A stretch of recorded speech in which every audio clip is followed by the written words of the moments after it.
Diante de uma disputa judicial pela guarda ou por definição da pensão alimentícia, os pais de um menor pedem e entram na justiça para resolver como chegar a um acordo.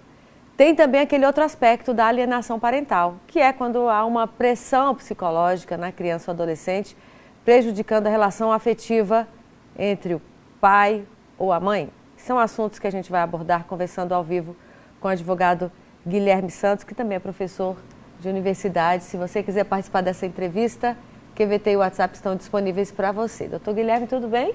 Tudo bem, bom dia, Joselma. Bom dia, obrigada pela presença aqui. Agradeço. Doutor Guilherme, vou começar falando de uma proposta, antes de entrar em alienação parental, em guarda e outros aspectos da pensão, nessa proposta que ainda está correndo lá na Câmara dos Deputados, definindo o piso da pensão alimentícia em 30% do salário mínimo ou do valor da remuneração daquele genitor, daquele pai ou mãe, a quem deve ser direcionada essa cobrança a princípio. 30%, mas isso está em discussão, não se finalizou. Qual é a sua opinião sobre?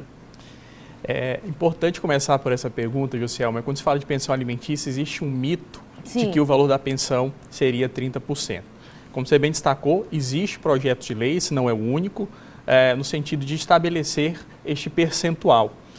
Entretanto, me parece que o que já está posto hoje na lei é o mais adequado, porque a lei ela traz critérios que são subjetivos, porque existe uma subjetividade para analisar cada caso. Sim. O que se considera hoje é tão somente a necessidade de quem pede essa pensão alimentícia e a possibilidade de quem vai pagar, considerando ali a diferença, né, a proporcionalidade de ganho de cada um dos genitores, porque ambos são responsáveis por esse pagamento. Então, nesse sentido, esta necessidade, essa possibilidade, ela pode alterar de genitor para genitor, né? Ou genitora também, que isso é possível. Podemos imaginar o seguinte, uma pensão alimentícia de 5%, ela não pode ser insignificante se essa remuneração, se esse genitor tiver ganhos altos, né? Ganhos altos. Então, isso é importante observar em cada caso específico. Pois é, no ato de fazer essa solicitação da pensão, estabelecer esse valor de pensão, já se deve apresentar ali naquela ação os possíveis gastos que se vai ter com aquela criança, com aquele adolescente, ou não precisa isso? Perfeito. Na verdade, isso é necessário para que você tenha ali uma estimativa mais justa possível desta necessidade. E aí, quando a gente fala desta relação de gasto, dessas relações de despesas, a gente tem que entender que pensão alimentícia, embora tenha esse nome, não é só para os alimentos em si, né? Nós estamos falando de tudo aquilo que a criança, de que o filho necessitar para a sua subsistência, desde despesas alimentares, despesas relacionadas à saúde, à moradia, ao próprio lazer. Então, é um cuidado que os advogados têm que ter em relacionar isso de forma muito fidedigna com aquela realidade. E quando o genitor, o pai ou a mãe, não tem um emprego fixo, que a gente fica pensando, da onde é que vai se ter um parâmetro para estabelecer um percentual de pensão alimentícia? Perfeito. Uma coisa que é certa é o seguinte, mesmo que os genitores estejam desempregados, isso não é motivo para não fixar ali o valor de uma pensão alimentícia. Sim. Porque a regra ela é bem justa, né? Ela entende o seguinte, mesmo que esse genitora não esteja trabalhando, de alguma forma ele está sobrevivendo, ele está se alimentando e da mesma maneira ele tem que ter responsabilidade por esse filho. Obviamente que numa situação como essa, no máximo vai ser considerado um valor de uma pensão alimentícia reduzida, né? Um percentual menor. E aí, em casos como esse, até se recomenda ali fixar o valor desta pensão com base no salário mínimo. E aí esse percentual vai ser indexado ali, né? Vai ser fixado ali a partir de um percentual do salário mínimo. E nos demais casos, se aquele genitora tem ali uma remuneração, outros ganhos, vai ser com base nesses ganhos ali diferentes do salário mínimo. Certo. E aí eu vou levar essa história dos outros ganhos para, por exemplo, alguém que vive de rendas de aluguéis, por exemplo, mas diz que não tem nada para cobrir uma pensão alimentícia. Como é que se faz estabelece esse percentual ali naquela condição? Vai se pedir que ele apresente extrato de conta bancária, por exemplo, para que ele diga que sim ou que não, que tem dinheiro ou não para cobrir? Esse é um desafio que a gente enfrenta nos processos de pensão alimentícia. Porque quando você tem um genitor ali que tem ganhos certos, com vínculo de trabalho ali registrado, é um servidor público, isso é muito mais fácil. Agora, esses que têm ganhos não registrados, a gente tem que fazer uma investigação ali desses ganhos, em casos mais extremos, Joselma, até pedir uma quebra de sigilo bancário. Sim. E muitas vezes, ainda assim, a gente não consegue demonstrar por esses caminhos. Mas o fato é que hoje nós temos uma legislação que ela protege, né, ali a presunção de que essas crianças precisam desses alimentos, de tal maneira que a simples aparência de um perfil de vida ali que aquele genitor tem, a gente chama teoria da aparência, sim, pode justificar o valor de uma pensão. Vou traduzir isso em um exemplo. Não encontrou nada em contas, não sabe se ali... Nada no nome da pessoa. Nada em nome da pessoa, mas ela tem um padrão de vida que indica, está ali nas redes sociais, muitas vezes ali postando um padrão de vida que parece ser ali, né, satisfatório. Então, esta aparência, em alguns casos específicos, pode vir a ser justificada para estabelecer o valor da pensão. Aí eu vou dificultar para o senhor. E tem gente que não aparece em lugar nenhum, nem nas redes sociais. Eu tenho vários conhecidos que não gostam de rede social de jeito nenhum e nem exibem sua vida na rede social. Sim. Como é que desses indivíduos se vai apontar que isso ou aquilo é daquela pessoa? É o desafio das provas, né? Uma prova dentro de um processo, ela pode se dar de vários meios. Se eu não tenho isso ali demonstrado em redes sociais, se eu não tenho documentos, se eu não tenho registros bancários a respeito disso, eu vou buscar por meio de provas testemunhais. Sim. Em última hipótese, Joselma, não encontramos nenhum meio de demonstrar esta condição. Aí sim, o juiz ainda assim será obrigado a estabelecer o valor de uma pensão e aí ele pode considerar ali um percentual do salário mínimo. Aí é quando entra aquela história dos 30%, porque mesmo que o juiz não tenha ali, não estar claro para o juiz qual o parâmetro que ele vai respeitar ali de ganhos daquele genitor, ainda assim ele vai definir um percentual. Aí eles normalmente costumam seguir esses 30% do salário mínimo. Chegou a pergunta já, que telespectador cedão junto com a gente. Às 6h19, a pessoa questiona: quando o genitor aposentado morre, o filho que esteja na faculdade tem direito ao benefício durante o período do curso? Como isso vai ficar ali para, vamos dizer, do inventário? Vai tudo entrar no inventário ainda, né? Sim. Essa pergunta, na verdade, ela traz dois pontos distintos, né? Primeiro ponto que a gente tem que analisar é o seguinte: os filhos maiores de 18 anos têm direito à pensão alimentícia? E a resposta é sim, desde que ele demonstre ali que ainda tem necessidade daquela pensão alimentícia. Ou porque hoje está cursando um curso superior, desde que não esteja casado, não tenha condições de se manter sozinho, né? Aí tem uma tese que também a gente utiliza, Joselma, que é a tese dos 24 anos, porque lá na Receita Federal, os filhos são dependentes até os 24 anos. Sim. Então a gente estenderia isso também para a pensão alimentícia. Mas são discussões que a gente vai encontrar no processo. Então esse primeiro ponto é isso. O fato de ele estar cursando faculdade poderia justificar essa pensão alimentícia, ele não tem outra forma de sobreviver após 18 anos. O outro ponto é em relação a esse pai que já faleceu.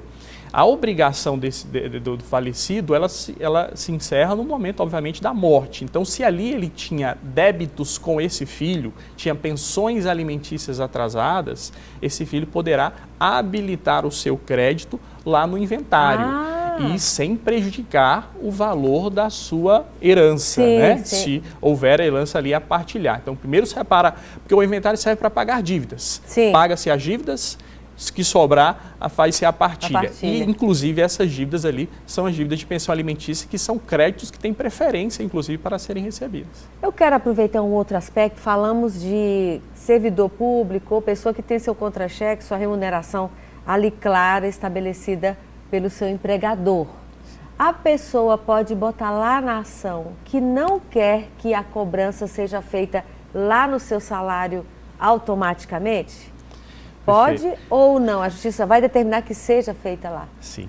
Essa é uma discussão que às vezes a gente tem no processo. Quando a gente fala de uma determinação que vem através de um acordo ali, o casal estabeleceu o valor da pensão, eles podem também estabelecer de que forma será indexada essa pensão alimentícia. Em outras palavras, vai ser com base no salário mínimo ou vai ser com base no salário que aquela pessoa eventualmente estiver? Porque a lei diz que um indexador deverá ter, pelo menos. Se não é esse o caso, vai para a discussão judicial, há uma tendência do juiz estabelecer com base no salário que a pessoa recebe Sim. no momento, né? Então, é aquela que vai ser a referência. Nós, advogados, costumamos discutir isso pela perspectiva de que qual é o reajuste mais benéfico. Sim. Muitas vezes o reajuste do salário mínimo é mais benéfico do que o reajuste do salário daquele trabalhador ali que recebe de uma outra maneira. Então, aí a gente vai analisar justamente isso, porque para que anualmente esse reajuste aconteça de forma automática e de uma forma mais vantajosa. Pois é, mas aí não pode recusar, não pode dizer, não quero que seja lá do meu emprego direto cobrado lá, não. De jeito nenhum. Na verdade, ele vai trazer isso como argumento dentro de uma discussão de um processo, mas o juiz normalmente tende a acatar aquela posição que é mais benéfica para a criança. E a gente tem visto muitas vezes acontecendo através do salário da pessoa, porque esse ganho fica mais fácil ali, esse desconto fica mais fácil de ser estabelecido. Sim. Né? Outra pergunta que chegou às 6h16. Quem separa e tem 2 filhos menores, tem que pagar 30% para cada filho? A pessoa diz que ganha em torno de R$10 mil. Voltamos na história dos 30%. Não existe isso como regra. Pode ser que o juiz estabeleceu o valor de 30%, analisando aqueles critérios de necessidade e possibilidade. Pode. Sim. Agora, o fato de já estar estabelecido esse 30% para um filho, não necessariamente isso tem que ser mantido para o próximo filho que vier a pedir essa pensão alimentícia. Esse também é um mito que nós temos quando falamos de pensão alimentícia. Achar que os filhos, imagine ali, Josielma, filhos de casamentos diferentes, Sim. de relacionamentos diferentes, né? Um filho que recebe primeiro, depois aparece um segundo filho na história de um outro relacionamento. E aí vem esse argumento, não tem que equiparar o valor da pensão. Não. Com base naquilo que nós falamos, porque o valor é estabelecido pela necessidade. Pode ser que um filho tenha mais necessidade do que outros. Sim. E aí, quando a gente fala de uma igualdade ali no tratamento, é uma igualdade que diz, ambos têm o direito à pensão alimentícia. Agora, quantos cada um vai receber, isso vai depender da necessidade do caso concreto ali. Deixa eu lhe fazer uma outra pergunta, e aí é mais processual do que de conteúdo mesmo do assunto. Diz o seguinte, se a pessoa tem um filho aqui em Palmas e tem outro filho lá em João Pessoa, na Paraíba, e aí as ações de pensão alimentícia vão correr nessas localidades. Elas de alguma forma se comunicam para que aquele juiz de cá saiba o que está rolando de lá para estabelecer esse percentual de pensão? Não, na verdade, a lei deixou bem claro. O valor, o local onde o processo vai acontecer, a competência ali é sempre da localidade onde a criança está, reside, né? Onde o filho reside. Se aquele pai responde ou aquela mãe responde ao mesmo tempo por 2 processos de pensão alimentícia de filhos diferentes, ele pode vir a responder em estados diferentes. Sim. Aí cabe aos advogados, então, somente argumentar no sentido de que existe uma outra ação, quase sempre é aquele que está defendendo ali, né, o devedor dos alimentos, para justificar que ele já paga um valor de pensão alimentícia e que lá o percentual estabelecido foi em X reais, foi num determinado percentual, né? E aí, então, é isso que normalmente acontece dentro de um processo. Vamos para essa preocupação da avó de uma criança, a dona Ivone. Ela diz que tem uma netinha de 5 anos, a guarda está com a filha dela, que é a mãe da criança. Segundo a avó, o pai, desde fevereiro, não paga pensão e não tem contato nenhum com a filha. A menina tem dia que chora com saudade do pai. Eu, como avó, não posso fazer nada porque a mãe é maior de idade, só que a netinha mora com ela. Gostaria de saber se eu, como avó, posso fazer alguma coisa ou não, pois o pai é microempreendedor, mas parece não fazer nenhum esforço para saber como a filha está. Isso aí a gente chama de abandono afetivo ou não, doutor? O abandono afetivo seria se fosse de forma reiterada e já gerasse ali uma repercussão naquela criança. Né? Teria que analisar isso. Normalmente sim, mas a gente precisa analisar. Agora, nesses casos, Josielma, essa avó ela tem todo o direito de buscar regulamentação da guarda, porque ela já exerce a guarda, só que é uma guarda de fato. Ela precisa agora estabelecer isso em uma guarda de direito. Em outras palavras, né?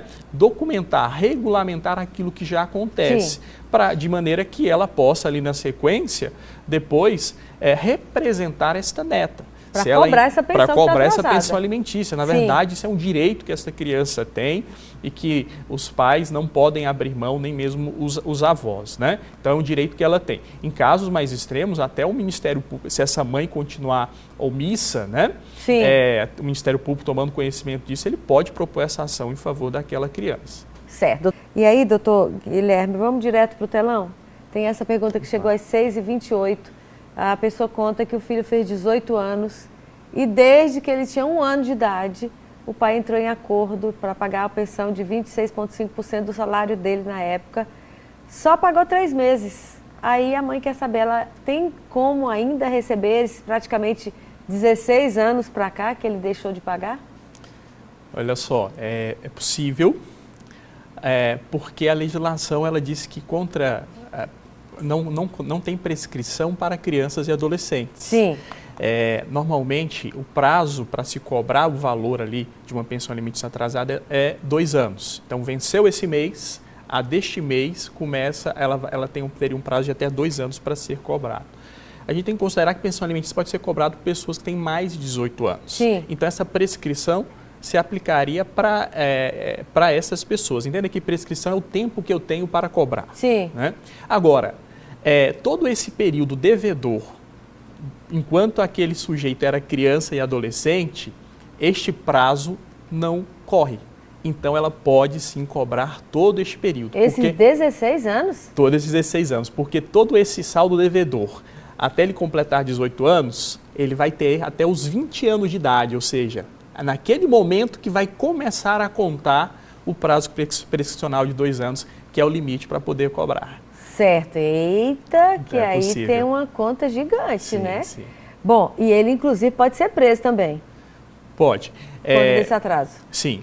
A pensão alimentícia ela pode ser cobrada de 2 maneiras. Uma é essa que você pede ali a prisão pelo não pagamento, só que há um limite. Sim. Eu só posso pedir a prisão cobrando as 3 anteriores ao ajuizamento da ação. Por exemplo, entrei com a ação hoje, eu posso cobrar a que venceu em julho, a que venceu em junho e a que venceu em maio. Certo. E todas aquelas que vencerem durante o processo. Só posso pedir a prisão para estes meses que são considerados mais urgentes. As mais antigas, eu preciso ir para um outro procedimento que ali eu não vou pedir prisão, vou pedir a penhora de bens, vou localizar bens, como qualquer outra cobrança que seja feita na justiça. E ainda falando da prisão, qual é o tempo de duração dessa prisão para o pagamento da pensão?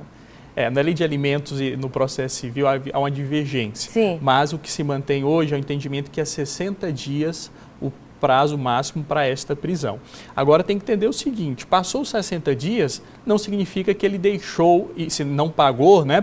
Porque no momento que paga, automaticamente tem que ser posto em liberdade, que é uma prisão que tem o intuito tão somente de pressionar o pagamento. Pessoa, né? Não é uma prisão pena, não é uma prisão como as outras prisões que a gente conhece.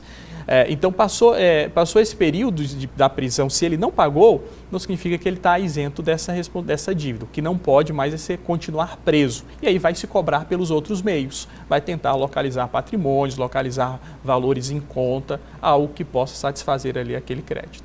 Vamos para a pergunta da Sônia agora. Meu nome é Sônia e quero saber quando que os avós têm que pagar a pensão alimentícia. Boa pergunta, né?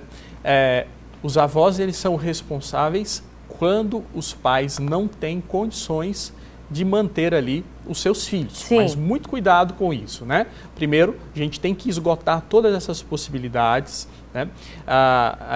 E aí eu tenho que entender que ambos os genitores têm essa responsabilidade. Se não, por algum motivo, eles estão ausentes ou por algum motivo situação mais drásticas aí, né? Estão acamados ou de alguma maneira não sabe o paradeiro, alguém tem que manter essas crianças. E aí entra a responsabilidade dos avós. Sim. Mas eu tenho que entender também, Josielma, que são todos os avós.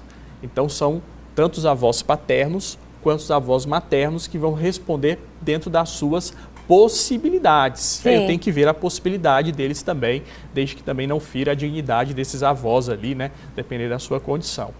Vamos entrar agora na história da alienação parental. Tem essa reportagem que está no G1, que faz críticas à legislação sobre alienação parental. Está até lá no título, é baseada em teoria sem comprovação científica, contestada por juristas e parlamentares. Inclusive, na reportagem aponta que esse mesmo tipo de instrumento legal foi proibido na Espanha e na Colômbia, a figura da alienação parental. Vamos traduzir o que é alienação na nossa legislação. Sim. De fato, esse é um assunto que gera muita divergência. Há algumas correntes que buscam aí o banimento total dessa lei, outros que pedem ali alteração, outros que entendem que ela ainda assim é necessário, né? Ainda que ainda haja alguns ajustes ali. Alienação parental, na prática, para que quem está assistindo possa entender, é toda aquela conduta de um pai ou de uma mãe, ou de uma avó, ou de qualquer outro parente, no sentido de fazer com que aquela criança tenha algum desgosto pelo seu pai ou pela sua mãe. Sim. Em outras palavras, né? Aquela coisa que a gente, muitas vezes, sem perceber, as pessoas dizem sem perceber, coloca ali na cabeça das crianças de que seu pai não é uma boa pessoa, de que sua mãe não veio te visitar ali porque quis. E aí, tudo isso são situações que pode fazer com que aquela criança se afaste psicologicamente daquele outro genitor. Isto é alienação parental. Então, existem várias maneiras de se caracterizar, né? Então, quando alguém ali impede o convívio, quando alguém ali não presta informação, imagine a mãe que está com a guarda e o pai não sabe o que está acontecendo com o filho, isso também é alienação parental, se o filho está doente. Viaja sem avisar. Viaja sem avisar, muda de cidade. Então, tudo isso pode caracterizar alienação parental. Na prática, comprovar a alienação parental é um desafio também, né? É um desafio. Tá certo que hoje, em tempos de redes sociais, de WhatsApp, né, as coisas se tornaram um pouco mais fácil em algum contexto, né, de demonstrar isso acontecendo. Mas, maioria das vezes, acontece ali de forma velada dentro das casas ali e nós não sabemos quando isso acontece. Existe uma situação, Juscelma, que é uma situação que, quando essa alienação parental ela é agravada de tal maneira que isso gera um abalo psicológico para aquela criança, de maneira que os psicólogos conseguem identificar o que nós chamamos de síndrome de alienação parental. Mas veja, é um estágio muito evoluído, né, de práticas reiteradas, de atos reiterados de alienação parental. E aí, com a ajuda desses profissionais, a gente consegue demonstrar que aquilo aconteceu. Mas eu preciso reforçar que não precisa chegar nesse estágio para que a alienação parental seja combatida. A lei fala qualquer ato. Assim que eu demonstrar ali que aquilo aconteceu, ainda que não gerou um transtorno para a criança, o seu pai não veio te visitar hoje, mas na verdade o pai não sabe onde o filho está morando, né? Então, se eu demonstrar que isso aconteceu uma única vez, isso já deve ser combatido. Certo. E normalmente, quando há essa comprovação toda, o juiz pode determinar, e aí está lá na sua tela para você acompanhar, uma advertência ou uma multa ao alienador, ampliar o regime de convivência em favor da parte considerada alienada, ampliar isso, determinar o acompanhamento psicológico, mudar o regime da guarda, talvez invertendo totalmente a guarda ou determinando a guarda compartilhada e determinar a fixação cautelar do domicílio. Eu quero bem aí fechar esse nosso bate-papo nesse aspecto. Determinar a fixação cautelar do domicílio, ou seja, impedir que o outro mude a criança de lugar, seria isso? Retirar a criança da casa onde ela está.